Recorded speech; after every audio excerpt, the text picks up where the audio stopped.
I was like trying to figure out what I could do at this like new mom pace. And so I decided to start a mobile blow dry business. And at that point I had done hair professionally for years, so I knew I could do it no problem. And I started this business called Straight at Home, which was like me running around LA, blow drying all my mommy friends. And, and it was like, easy and perfect. And I was like charging $40, like $220, easy. Like, I'm a pretty like simple girl. And I was like, this will work. I didn't have any idea the scale in which it would work and that it would ultimately lead to Drybar. But, and to answer your question of why not now, it's like we were, I think sometimes ignorance is bliss. And in 2008, 2009, we were heading into a recession, ironically. And, I was like, I really wanted to turn my mobile business into a brick and mortar because I was seeing so much opportunity in this space. But it would have seemed like a bad time to open a business. And I had, when we were building the first shop in Brentwood in LA, and I would go to the store every day to watch, the progress, and people would walk by and be like, oh, what are you opening here? And I'd be like, a blow dry bar. And they would look at me like I had 10 heads, like, what's a blow dry bar? And I'm like, well, we just do blowouts and whatever. And they're like, every business that's been here has failed. I'm like, awesome. Thanks for that. Yeah, I mean, but it was that like, how are you opening a business like this in the middle of a recession that's so, unknown? And it was completely unknown. We didn't know if it was going to work. My brother and I, my brother's my business partner, we had to personally guarantee that lease. So if that business didn't work, like we were personally on the hook for it, which of course that all would change. But, and I was like, well, there's not much they can take from me, so whatever. Good luck. My brother had some money on the line, but yeah, so it was like, well, why not now? So I love how organic your path has been to starting and then continuing on. And one of the things about Drybar, which we've all been there, but it's the triple threat, right? You get to relax because someone's doing your hair. You can get some work done if you want. Hello.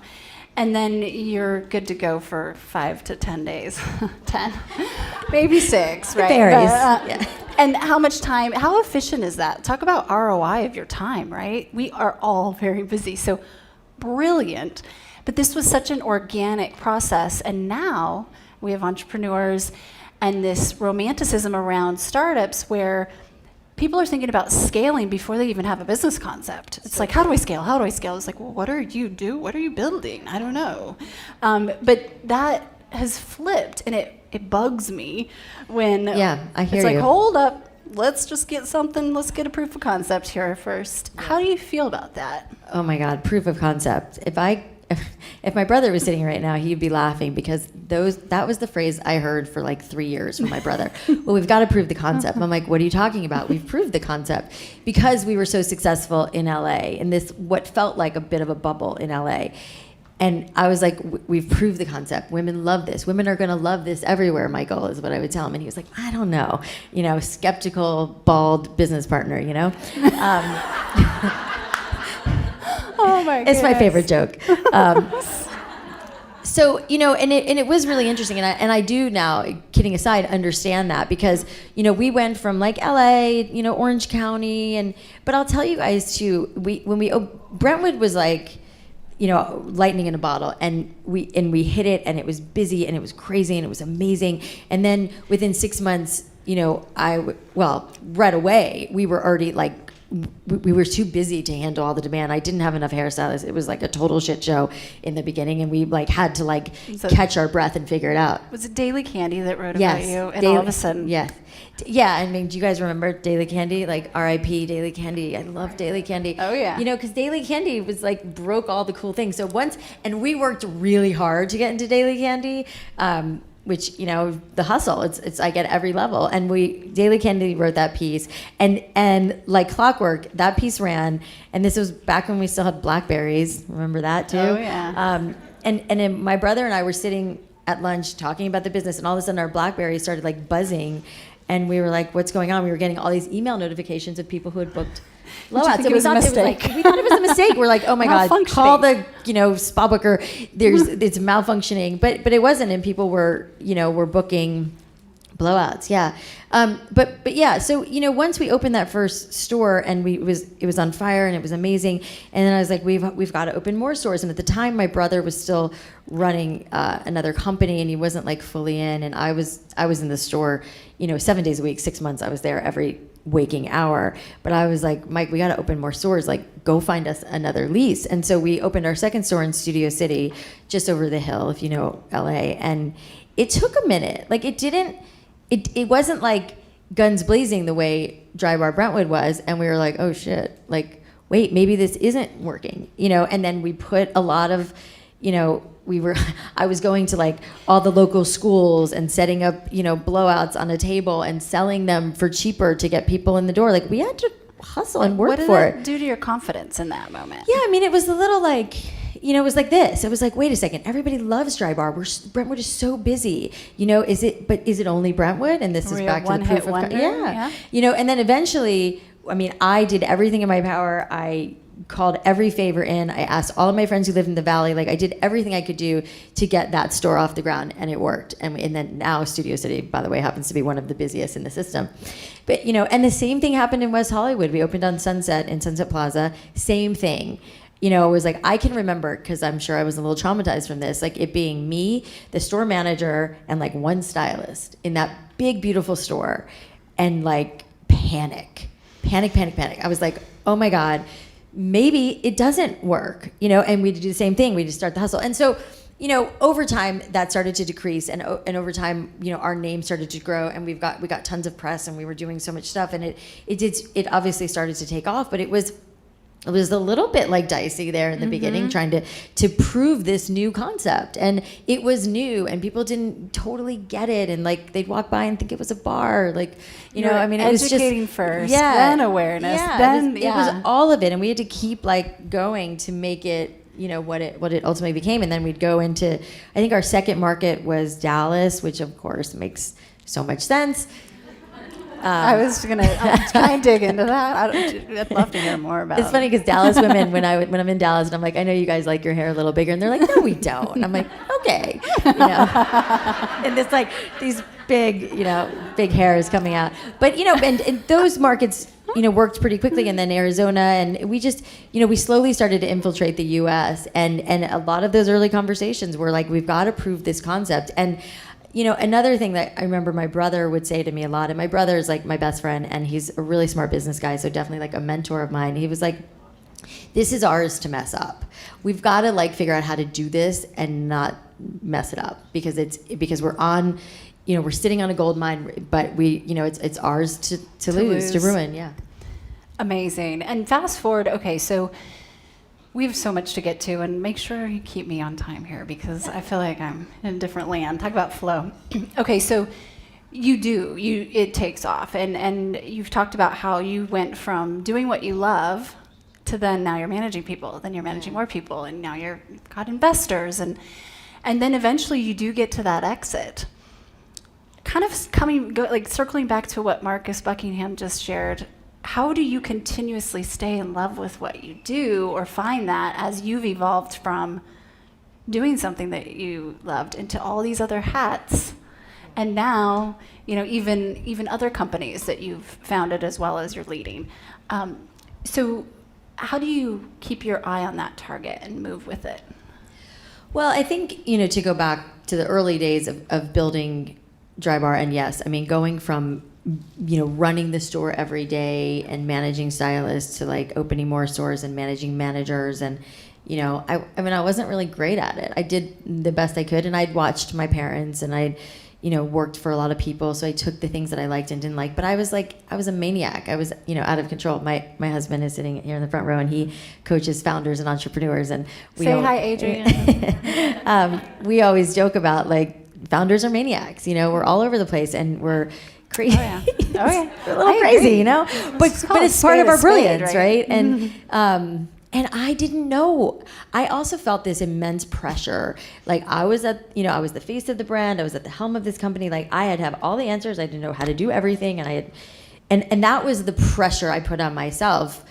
Rightfully so, because everybody was coming to me for answers and guidance, and my brother, shared a lot of that too. But I definitely put this pressure on myself, and what I would learn much later in this whole journey of building Drybar is that like I could ask for help and I could get other people to help me, and it was really my brother who, even in the early days, was, I remember one of our first big hires, we hired this woman who had run Pinkberry and like Taco Bell, and so really had experience in scaling, and we were gonna have to pay her this crazy salary, and we were basically not taking a salary, and I was like, what are we paying her? Like, why? And he was, he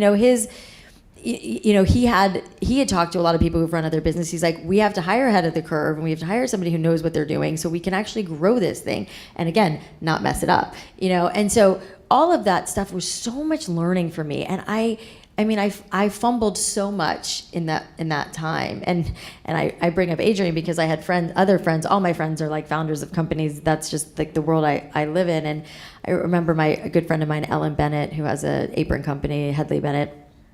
She was on my podcast and she was talking about how she hired a coach, and I was like, what?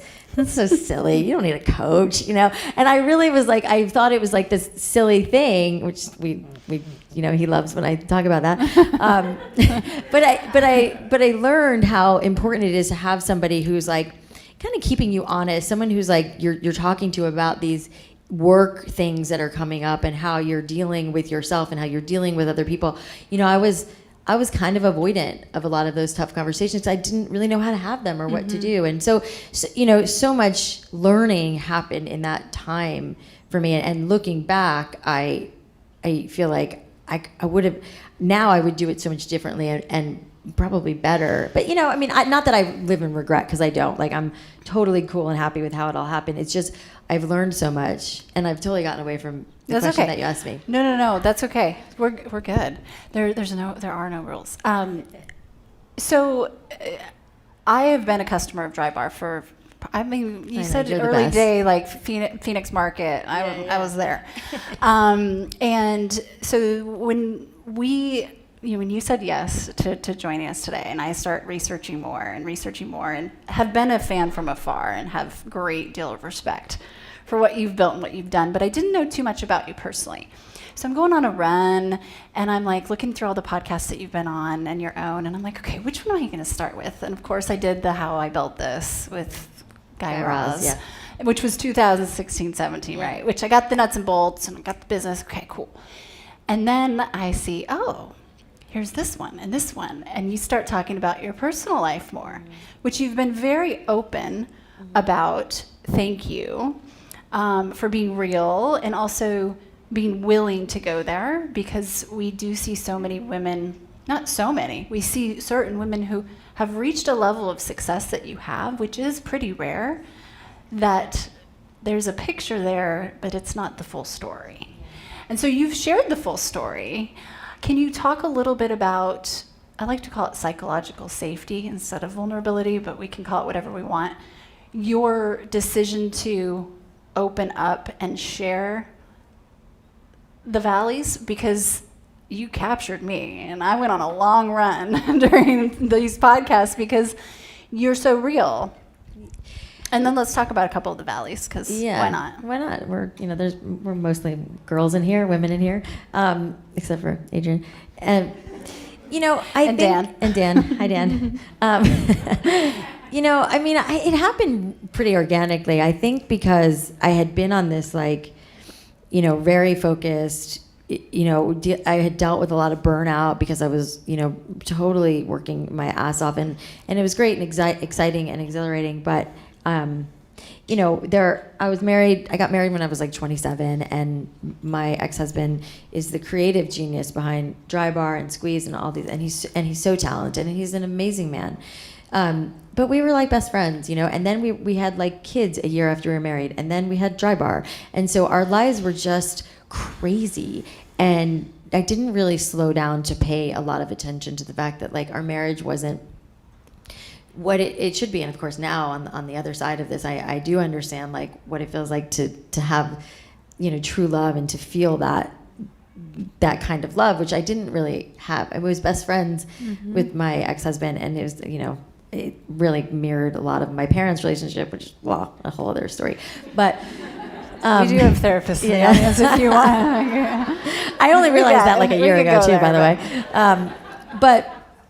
But you know, I think initially why I started to talk about it publicly was because we were in the business together, and people knew that, and I think I felt more of a like responsibility to all the people that were within the Drybar organization. You know, I mean, we had, I mean, gosh, 4,000 stylists. I mean, so many people working with us, and they all knew, you know, the founding story. It was like me and my brother and my husband, and now people were like knew there were rumblings of us splitting up. And so what does that do to the business? And I think even like my brother and our then CEO John, everybody was like, I think we kind of need to tell people what's going on, because it's like causing like people to talk about it and whatever. Was this pre-acquisition? Yeah, this was like of course, 5 years ago. Mm-hmm. And so I think I felt like, okay, I think I need to like publicly acknowledge this, really more for my Drybar community than anything else. And so, I mean, I remember it like it was yesterday. Like I wrote like this long thing. I sent it to my ex-husband to approve and said, I'm going to just kind of put it out there and say, this is what's going on. You know, we're after 17 years, we've decided to separate. You know, what you say, are we putting our kids first? Like the business is not going to suffer and blah, blah. And I think that like, it was interesting, the response to that, which was like crazy. And people were like, you know, so kind and so supportive and so appreciative of it. And, you know, and I just felt like I wanted, at that point, I feel like I like this like level of transparency and, you know, and I felt really just called, I guess, to put myself out there and to be, you know, more open. And the feedback I got was like, and which I would continue to get as I continued to be more transparent, was, you know, it was relatable to them. And so women would start, and I still to this day get so many, you know, messages from women. Sometimes they're like, I'm thinking about leaving my husband. Do you think I should? I'm like, I don't know. Like, you know,